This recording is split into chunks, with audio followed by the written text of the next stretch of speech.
जैसे भक्ति माता आती है ना, वैसे भगवान के स्वरूप दिखने लग जाते हैं। ज्योति जलाएंगे तो ज्योति बहुत ऊंचे तक जलेगी, एक अलग स्फुरन होता है। ब्रह्मवेला में स्वयं नींद खुल जाए, अपने आप भगवान की याद आने लग जाए, यही गोविंद का स्वरूप करना है। भगवान का चिंतन बढ़ जाए और जीवन में सत्संग का लाभ हो जाए, जीवन में भागवत सुनने का लाभ मिल जाए, तो यही है सबसे बड़ी बात है। यह भक्ति माता प्रकट होती है तो मनुष्य सबसे प्रेम करने लगता है। जो उग्र स्वभाव का होता है वह भी कोमल स्वभाव का हो जाता है। काक हो ही पिक बकऊ मराला, कौवे भी कोयल हो जाते हैं, यानी कर्कश बोलने वाला भी मीठा मीठा बोलने लगता है। बकऊ मराला, बगुला हंस का मतलब है मांसाहारी भी वैष्णव बन जाता है, तुलसी की माला पहनने लगता है। घोर नास्तिक भी तिलक लगाना शुरू कर देता है। हाँ, सबसे प्रेम करना चाहता है। भवरोग हंत्री, सबसे बड़ी बात है उसके हृदय से, उसके अंदर से संसार का रोग समाप्त कर देता है।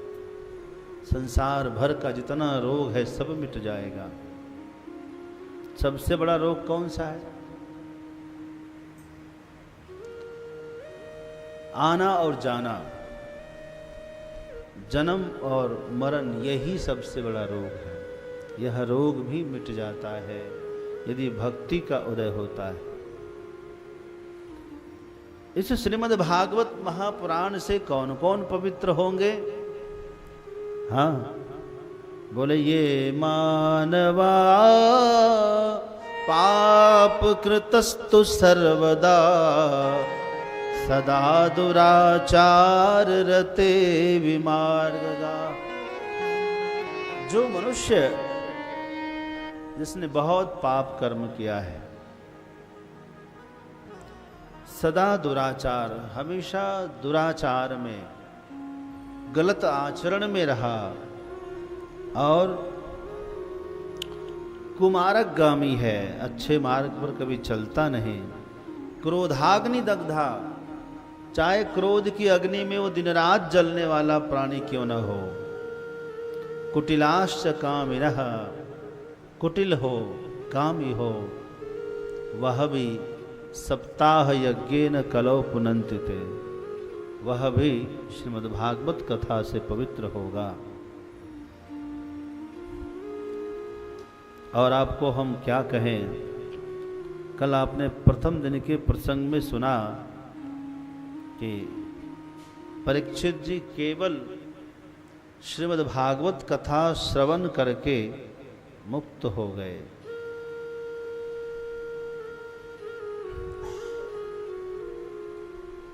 परीक्षित साक्षी यत श्रवणगत मुक्तियुक्त कथने। बाद भादो के महीने शुक्ल पक्ष नवमी तिथि से गंगा जी के तट पर राजर्षि परीक्षित को यजमान बनाकर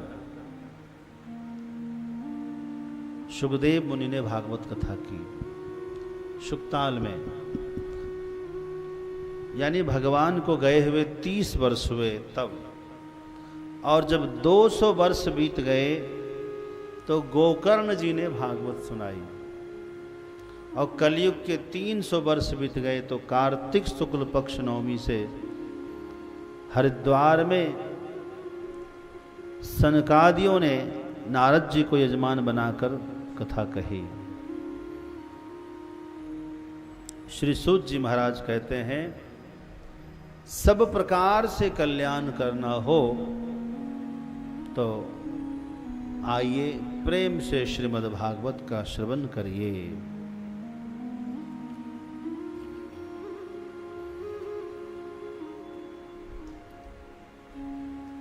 जगत में 3 बातें दुर्लभ। व्यास जी चिंतित से लगे। संसार भर के प्राणियों के कल्याण के लिए 1,00,000 श्लोकों का महाभारत बनाया, 4,00,000 श्लोकों का पुराण बनाया। इतने सारे पुराण, वेदांतियों के लिए ब्रह्म ज्ञान के लिए ब्रह्म सूत्र बनाया।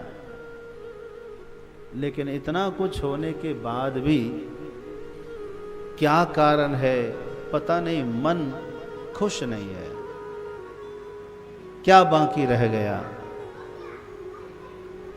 ऐसे ही चिंतित उदास बैठे थे, उसी समय देवऋषि नारद जी का आगमन होता है।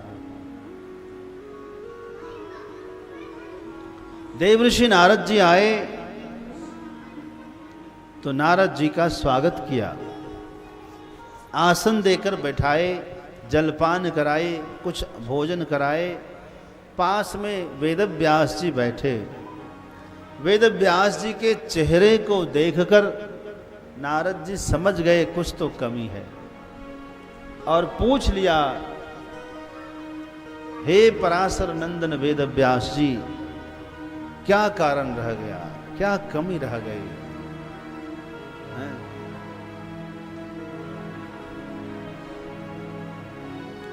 तो वेदव्यास जी ने कहा कि यही तो मुझे समझ में नहीं आ रहा कि मेरी चिंता का कारण क्या है। अब आप ही बताइए, मार्गदर्शन करिए कि मेरी चिंता दूर कैसे हो।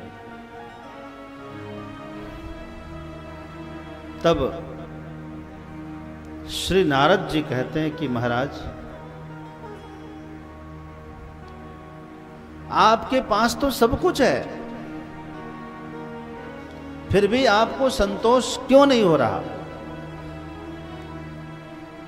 वेद व्यास जी कहते हैं, बिल्कुल आप जैसा कह रहे हैं, मेरे पास सब है। आश्रम है, राशन पानी भी है, शिष्य प्रशिष्य भी है, ज्ञान का धन भी मेरे पास है,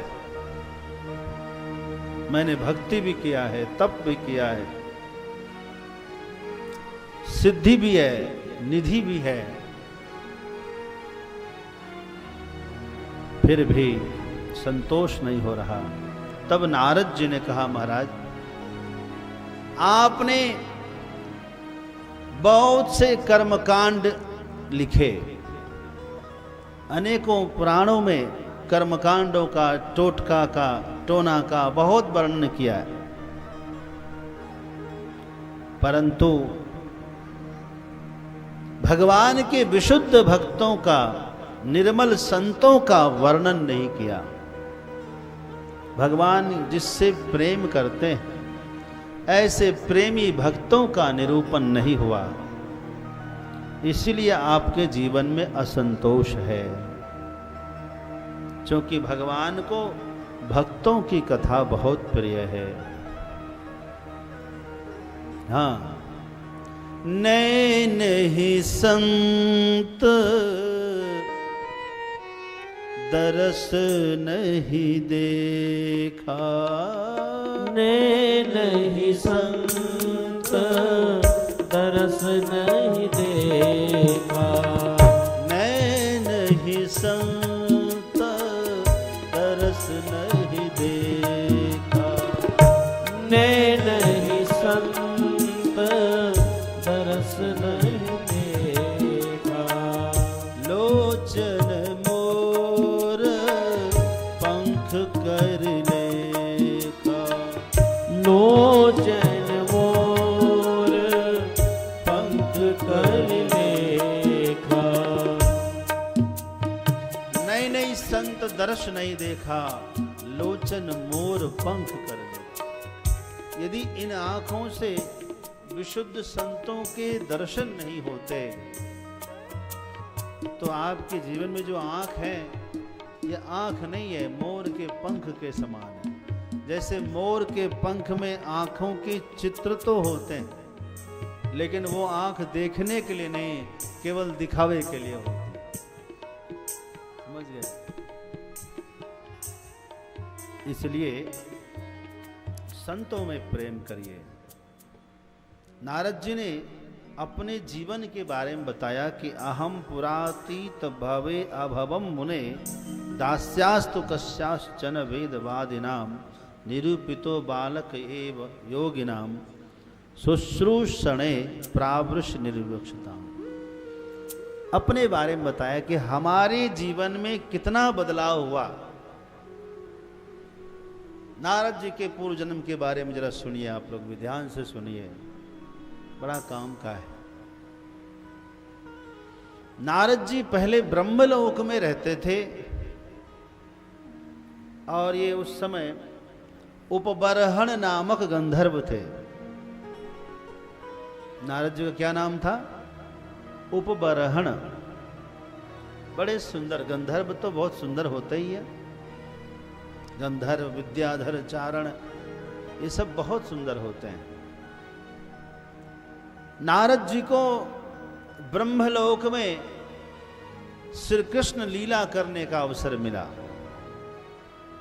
नारद जी श्री कृष्ण बने हुए थे और सब लोग अलग अलग पात्र बने, लीला शुरू हो गई। सभा जमी हुई थी, ऋषि मुनिगण, समस्त देवगण, समस्त पितृगण, आचार्यगण, स्वयं ब्रह्मा जी भी बैठे थे उस सभा में। उसी समय में उपबरहण की पत्नी आई।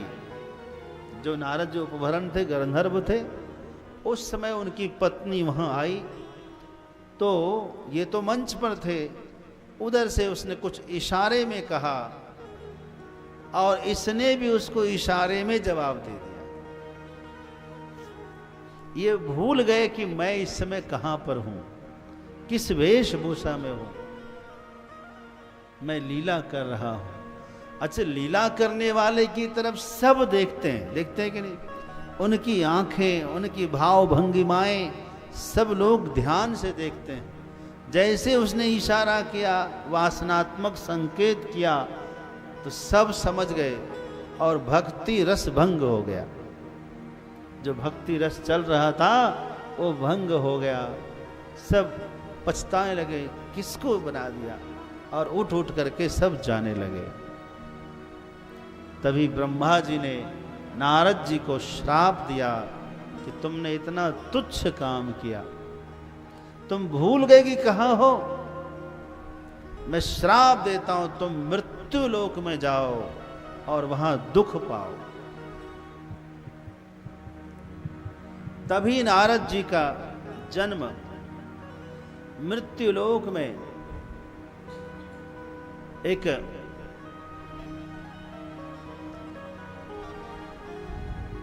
निम्न घर में, गरीब घर में, दरिद्र घर में जन्म होता। माता का नाम कलावती है और पिता की मृत्यु हो गई जन्म के साथ ही। अब उसकी माता दुखी हो गई। इस बालक को लेकर के दूसरों के घरों में चौका बर्तन सानी, क्या बोलते, चौका बर्तन करती, गुजारा करती थी। एक समृद्ध ब्राह्मण के घर में नौकरी करती थी और उस के यहाँ कुछ संतों की टोली आई और उन संतों की सेवा में नारद जी की माता लगी, कलावती लगी।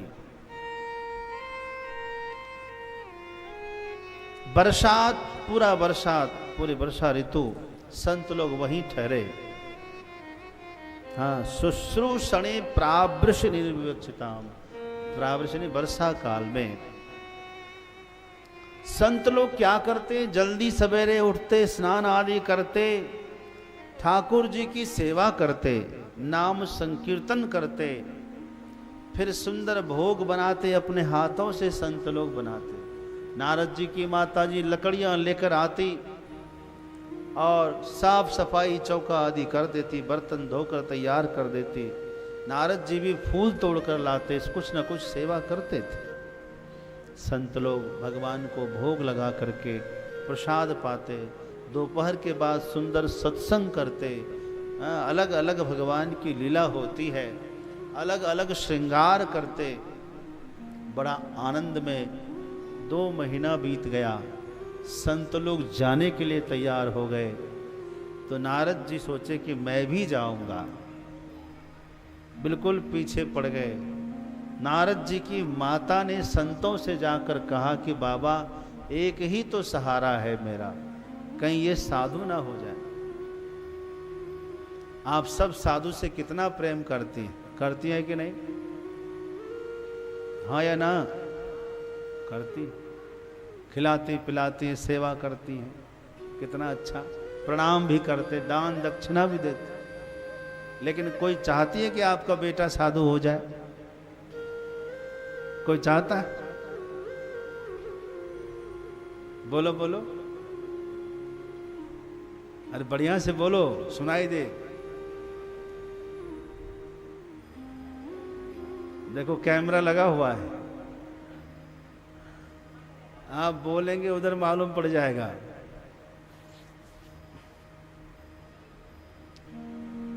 संतों से प्रेम तो सब करते हैं, श्रद्धा है, भक्ति है, सब, लेकिन अपना पुत्र संत बन जाए ऐसे कोई बिरले ही माँ होती है कि नहीं? लक्ष्मण की माता सुमित्रा, ध्रुव की माता सुनीति, कोई भेज देती, जा करो, भगवान की भक्ति करो।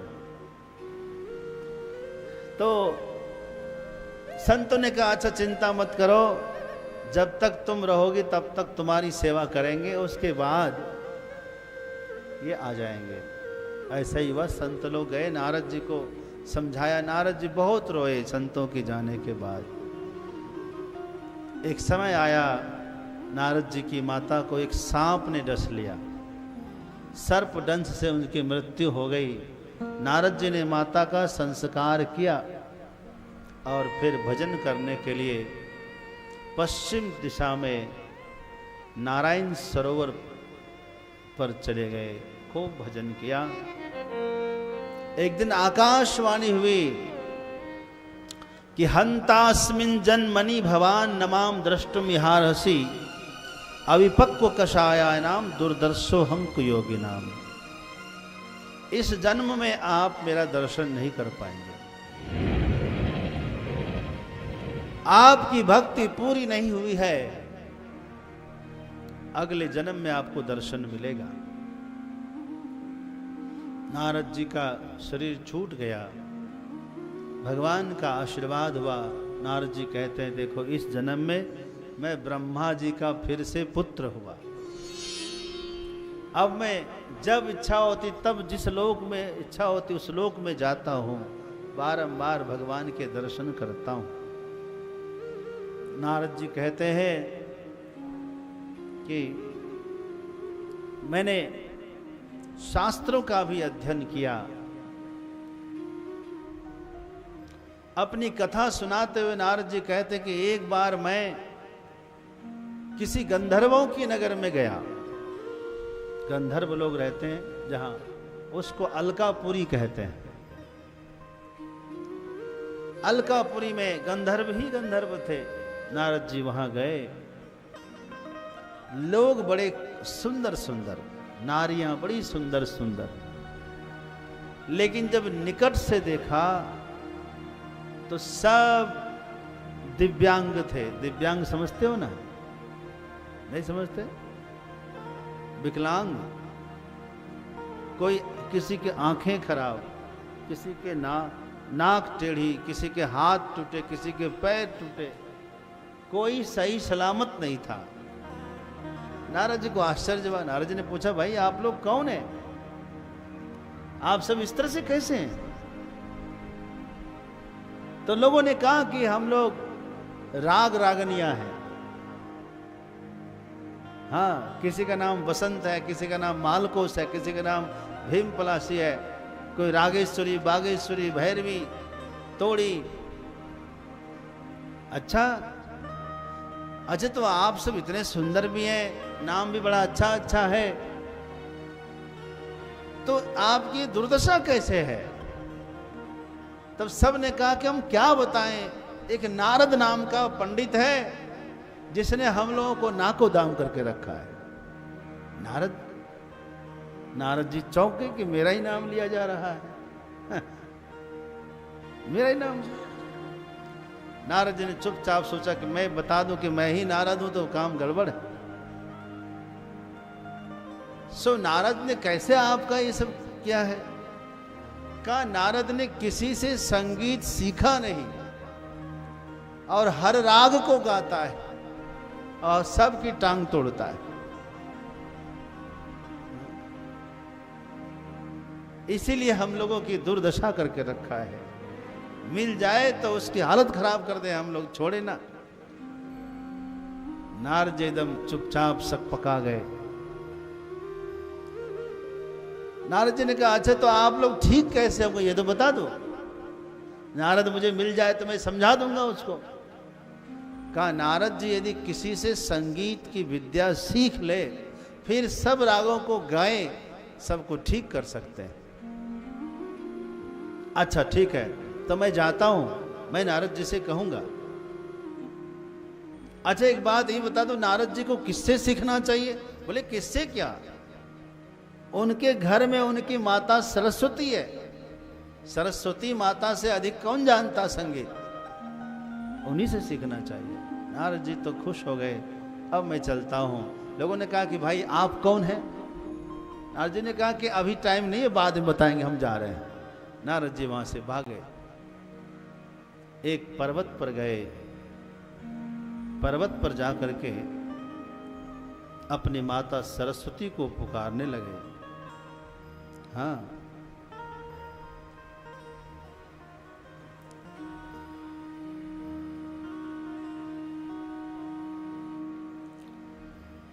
और बड़ी श्रद्धा से अवनत होकर के मां को पुकारा है। हे मां, क्या मैं आपका पुत्र नहीं? पूरी दुनिया को संगीत की शिक्षा देती है, आप मुझे नहीं दिया, मेरी क्या गलती है? मां शारदे स्वर दे मुझे, तेरी करूं मैं वंदना। मां शारदे स्वर दे मुझे, तेरी करूं मैं वंदना। शारदे स्वर दे मुझे, तेरी करूं मैं वंदना। मां शारदे स्वर दे मुझे, तेरी करूं मैं वंदना। तेरी करूं मैं वंदना।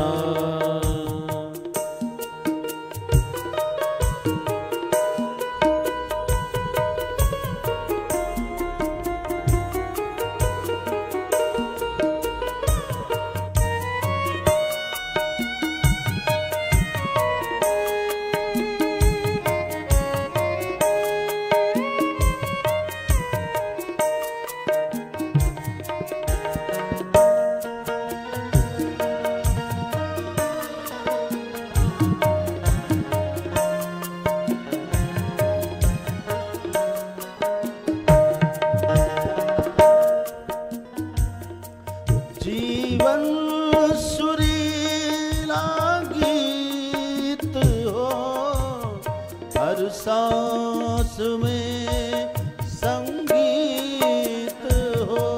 जीवन सुरीला गीत हो, हर सांस में संगीत हो। जीवन सुरीला गीत हो, हर सांस में संगीत हो।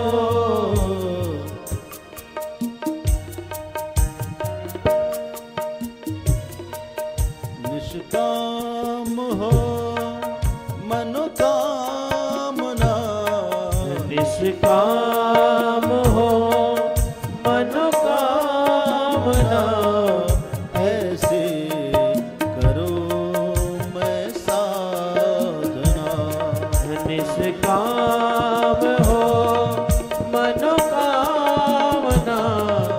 कैसी करूं मैं साधना।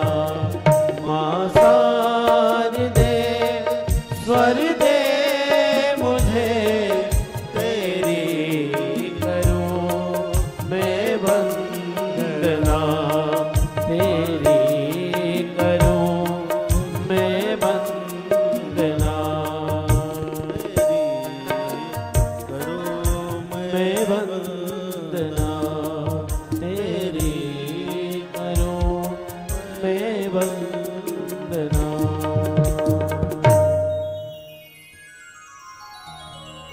माँ को, माता सरस्वती को पुकारा। बंधुओं,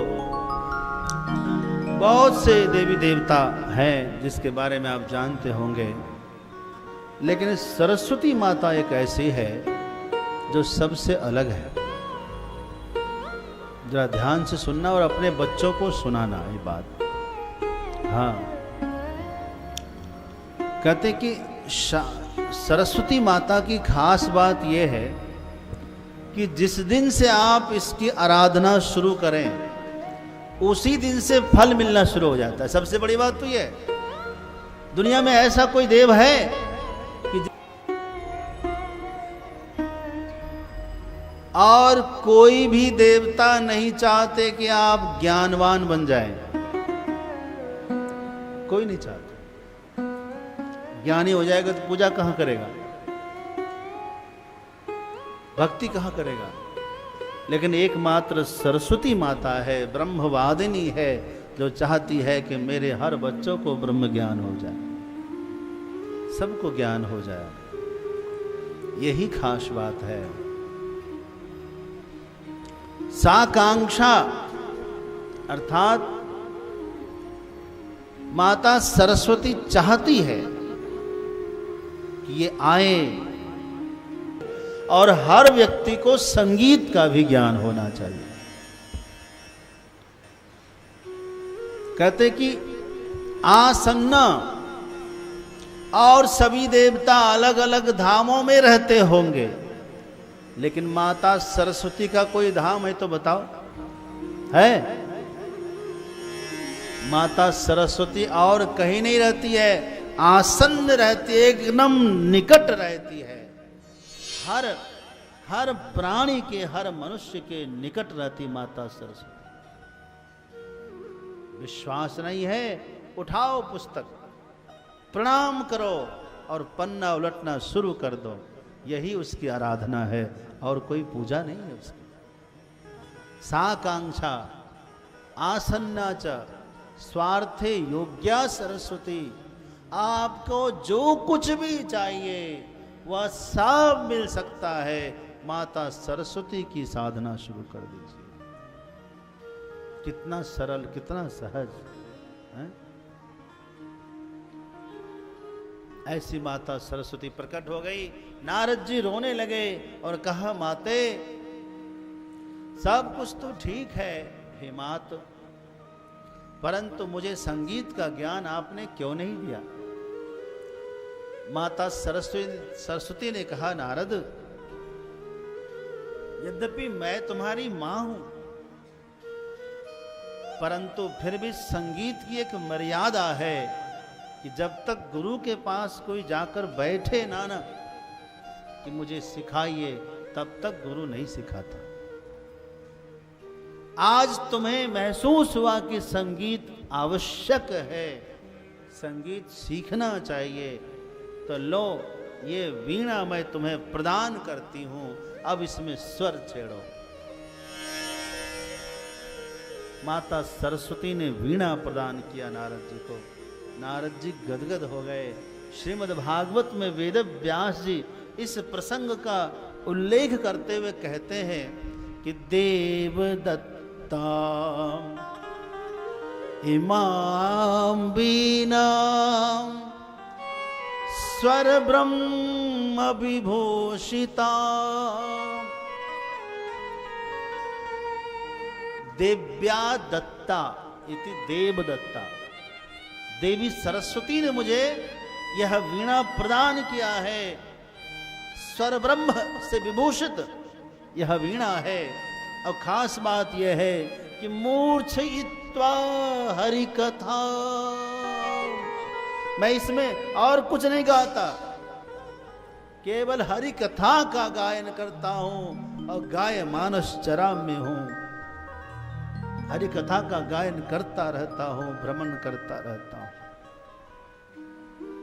इसलिए आप भी जो है हरि कथा का गायन करिए। देव ऋषि नारद जी ने वेद व्यास जी को संपूर्ण भागवत सुनाया और फिर नारद जी से सुन करके वेद व्यास जी ने भागवत लिखने का काम किया। भागवत जी की जो शुरुआत हुई वह महाभारत के अंतिम दिन से हुई। महाभारत के अंतिम दिन कुल 18 दिन तक महाभारत युद्ध हुआ।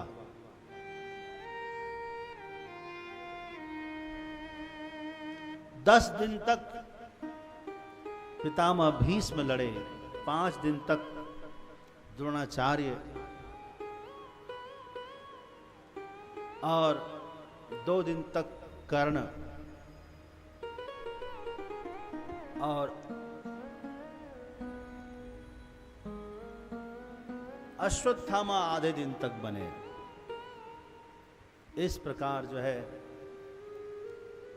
महाभारत के अंतिम दिन दुर्योधन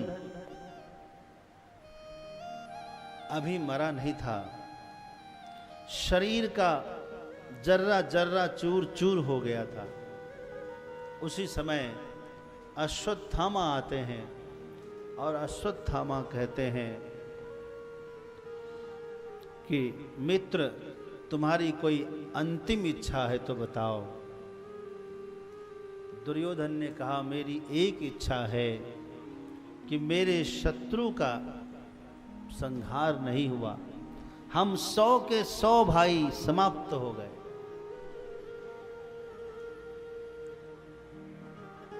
अश्वत्थामा ने कहा कि मित्र, हमको कभी मौका ही नहीं मिला, आपने आज तक उनको सेनापति बनाया जो मन से पांडवों का हित चाहते थे। मुझे बनाया होता तो जीत करके आपको हाथ में दे देता विजयश्री। दुर्योधन ने कहा कि मित्र, खाली बड़ी बड़ी बातें करने वाला कोई बड़ा नहीं होता, बल्कि छोटी बातों को गंभीरता से समझने लग जाए वही बड़ा होता है। ऐसी बात है तो मैं तुम्हें अभी सेनापति बनाता हूं, तुम जाओ। तिलक किया, जंघे के खून से तिलक कर दिया और अश्वत्थामा निकल लेता है, पांडवों के शिविर में जाता है। पांडव नहीं मिलते। पांडवों के 5 पुत्र हैं जो पांडव जैसे ही दिखते। आज वो बच्चे भगवान पिताश्री के शिविर में आए कि हम पिताजी के साथ आज विश्राम करेंगे, सोएंगे, बातें करेंगे, उत्सव मनाएंगे। लेकिन भगवान तो 5 पांडवों को कहीं बाहर लेकर चले गए। रात में पूर्वाभास हो गया था। सोते हुए 5 पांडव के पुत्रों को मार दिया, सबके सिर काट कर लेकर चले गए। दुर्योधन उससे कहा कि देखो मित्र, तुम्हारी इच्छा पूरी हो गई। दुर्योधन बहुत खुश हुआ, कहा और कोई इच्छा? दुर्योधन कहता है, इनमें से जो भीम का सिर है वो लाओ, जरा मैं उससे बातें करूं। तो सब खून से सना था, समझ में तो नहीं आ रहा था, लेकिन जो सिर बड़ा था वही दिया।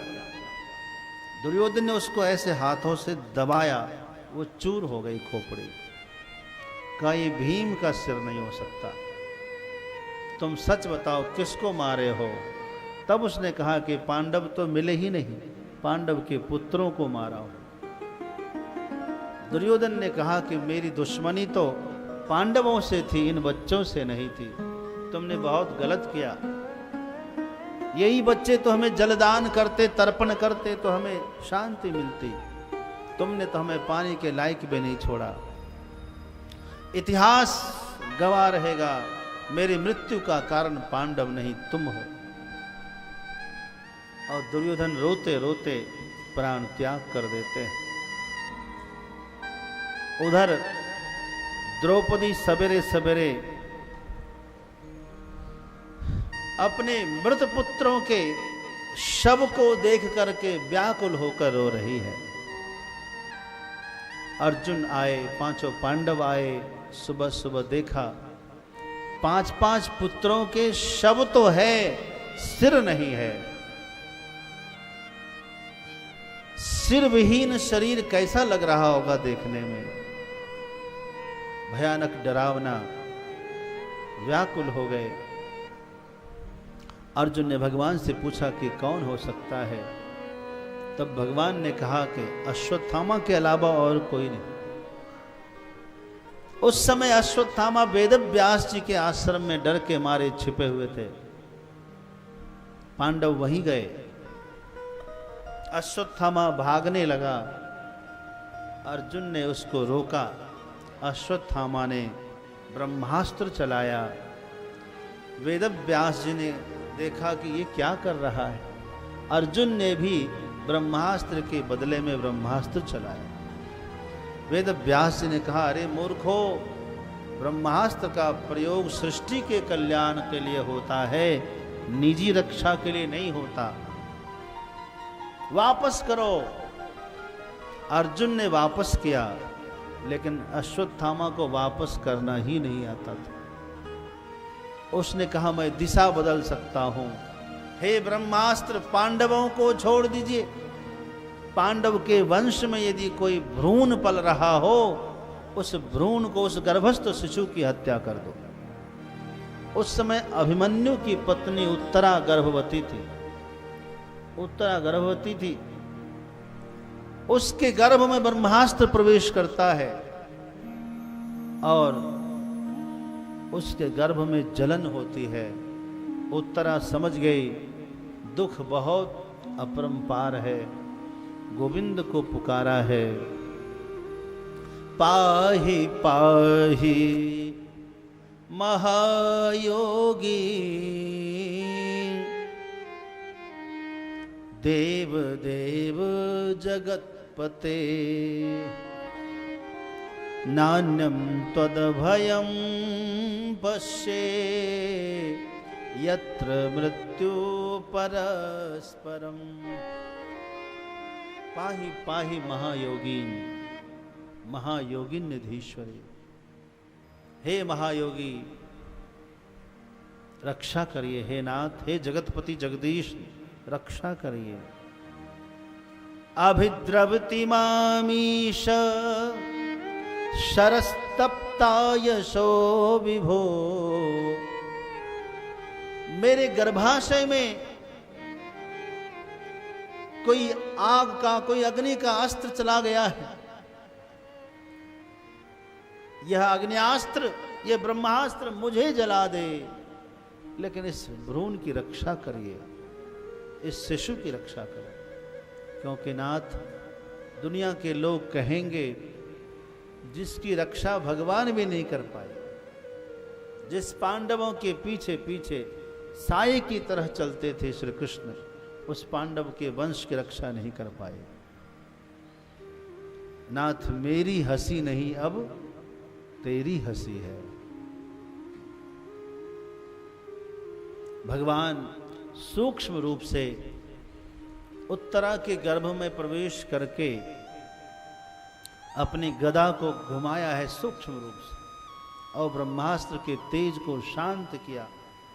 जब ब्रह्मास्त्र शांत हो गया, ठंडा पड़ गया, तो भगवान निकल कर आए।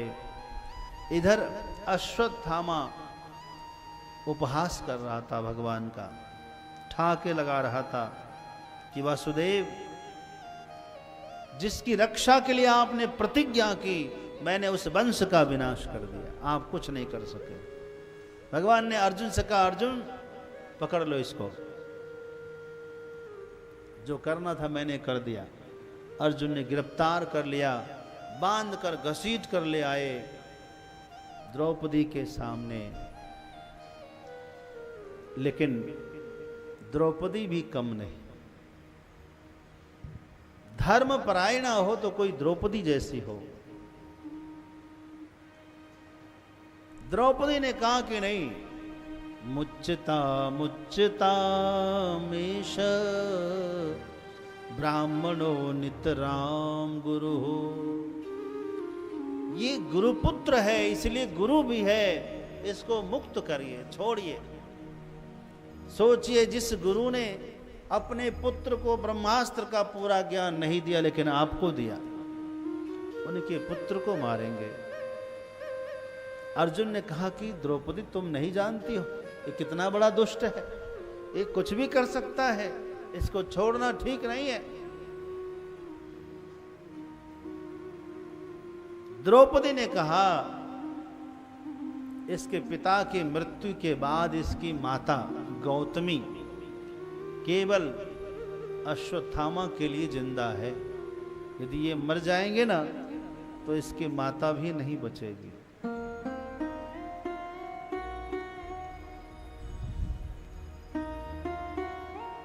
इसलिए मेरी प्रार्थना है, धर्म यही कहता है गुरु पुत्र भी गुरु स्वरूप होता है, छोड़ दिया जाए। भीम ने कहा कि अर्जुन तुम छोड़ोगे तो हम मार देंगे। युधिष्ठिर भी द्रौपदी के पक्ष में, श्री कृष्ण तो कहने लगे द्रौपदी इसलिए तो मैं तुम्हें कृष्णा कहता हूं और इसीलिए मैं पांडवों के पीछे पीछे घूमता हूं कि तुम जैसी बहन हो मेरे साथ। द्रौपदी तुम्हें मालूम है, जिस दिन तुम्हारा चीर हरण हो रहा था कुरुसभा में, उस दिन मैं चौसर खेल रहा था द्वारका में महारानी रुक्मिणी के साथ, और उस समय चीरहरण की लीला शुरू हुई। द्रौपदी ने भगवान को पुकारा, भगवान ने तुरंत धर्म से कहा, धर्म आज मेरी बहन की रक्षा करो, क्योंकि द्रौपदी ने हमेशा धर्म की रक्षा किया है। कहते हैं ना, धर्मो रक्षति रक्षितः। यदि आप धर्म की रक्षा करेंगे तो धर्म आपकी रक्षा करेंगे। लोग कहते हैं कि भगवान श्री कृष्ण ने साड़ी बढ़ाई। यदि भगवान बढ़ाए होते तो साड़ी का रंग एक जैसा होता, लेकिन वहां साड़ी रंग बिरंगी साड़ियां थी। दरअसल भगवान कहते थे धर्म को और बढ़ाओ। द्रौपदी का धर्म कभी सोमवार करती थी, कभी गुरुवार का व्रत करती, कभी शुक्रवार का व्रत करती, कभी एकादशी का व्रत करती थी, कभी शिवरात्रि का व्रत करती थी, कभी प्रदोष व्रत करती थी। विभिन्न प्रकार के उसके धर्म थे, कभी दान करती थी। आज वो सारे धर्म भगवान के आगे हाथ जोड़कर खड़े हो गए, प्रभु मुझे आज्ञा दीजिए, मुझे आज्ञा दीजिए, मैं चीर बढ़ाऊंगा, मुझे आज्ञा दीजिए। भगवान कहते और बढ़ाओ, भगवान कहते और बढ़ाओ। उधर रुक्मिणी सोचती थी ये कह रहे हैं कि जो चाल चल रहे ना चौसर में, ये गोटी बढ़ाओ, तो वो बढ़ा के ऐसे कर देती। भगवान कहते और बढ़ाओ, तो वहां से बढ़ा के ऐसे कर दिया, और बढ़ाओ तो और आखिरी तक कर, बोले और बढ़ाओ, ऐसे पटक दिया। रुक्मिणी ने कहा कि खेल है कि तमाशा है? यही खेल है, और बढ़ाओ और बढ़ाओ। भगवान ने कहा आपको नहीं कह रहे हैं। तो मेरी बहन द्रौपदी, द्रौपदी को क्या हुआ? द्रौपदी को, द्रौपदी की इज्जत संकट में है, उनकी प्रतिष्ठा दांव पर लगी है। तो रुक्मिणी कहती है पांडव क्या कर रहे हैं? जो सुना, भगवान ने सुदर्शन चक्र से कहा कि जाओ पांचों पांडवों को अभी मार दो। सुदर्शन चला सन्न। रुक्मिणी ने रोका, ठहरो ठहरो ठहरो। बोले देवी आप हमारे लीला में बाधा करते हैं। बोली हम बाधा नहीं करते। आप ये बताइए अपराध कौन कर रहा? दुशासन कर रहा है। और आप सुदर्शन से कहते हैं मार कर आओ। किसको? पांडवों को। भगवान ने कहा कि दुशासन तो पहले ही मर गया, लेकिन पांडव तो जीवित है। और पांडव के जीते जी ये हाल क्यों हुआ? उनके जीते जी उनको जीने का कोई हक नहीं है। जाओ सुदर्शन उसको मार दो पांडवों को। सुदर्शन फिर चला। द्रौपदी ने कहा ठहर जाओ। अब क्या हुआ?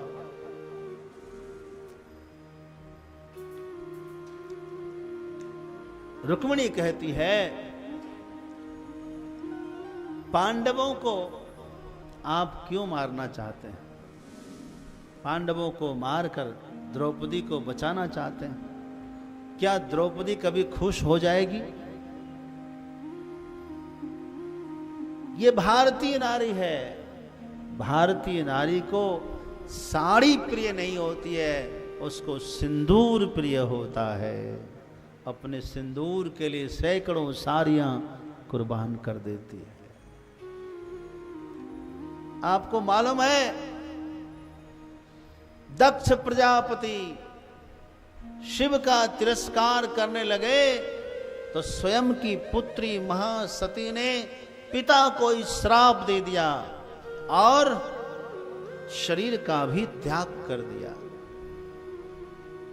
इसलिए भारतीय नारी को सुहाग प्रिय है। स्वयं सारा व्रत करती है, आशीर्वाद अपने सुहाग के लिए लेती है, प्रणाम करती, किसी को भी आशीर्वाद लेती है सौभाग्यवती का, पति के स्वास्थ्य का आशीर्वाद लेती है। और आपको विश्वास नहीं है? आपने भी तो एक बार वृंदा का शीलहरण किया था। उस वृंदा ने ऐसा श्राप दिया कि आप शालिग्राम बन करके नदियों में लुढ़क रहे। इसलिए भारतीय नारी को सिंदूर प्रिय है, साड़ी प्रिय नहीं। भगवान एकदम सावधान हो गए। हाँ ये तो गलती हो सकती थी। जीवन भर खुश नहीं रहती मेरी द्रौपदी। भगवान ने कहा देवी इसीलिए जिस अवतार में आप हमारे साथ में नहीं होते ना, उस अवतार में कोई पूजा भी नहीं करता। भगवान के जितने अवतार हैं, जिस अवतार में लक्ष्मी जी साथ में है, उस अवतार की सब पूजा करते हैं। आखिरकार अश्वत्थामा को अर्जुन ने मणि निकालकर छोड़ दिया। पांडवों का अभिषेक होता है, युधिष्ठिर का राज्याभिषेक होता है। और उसके बाद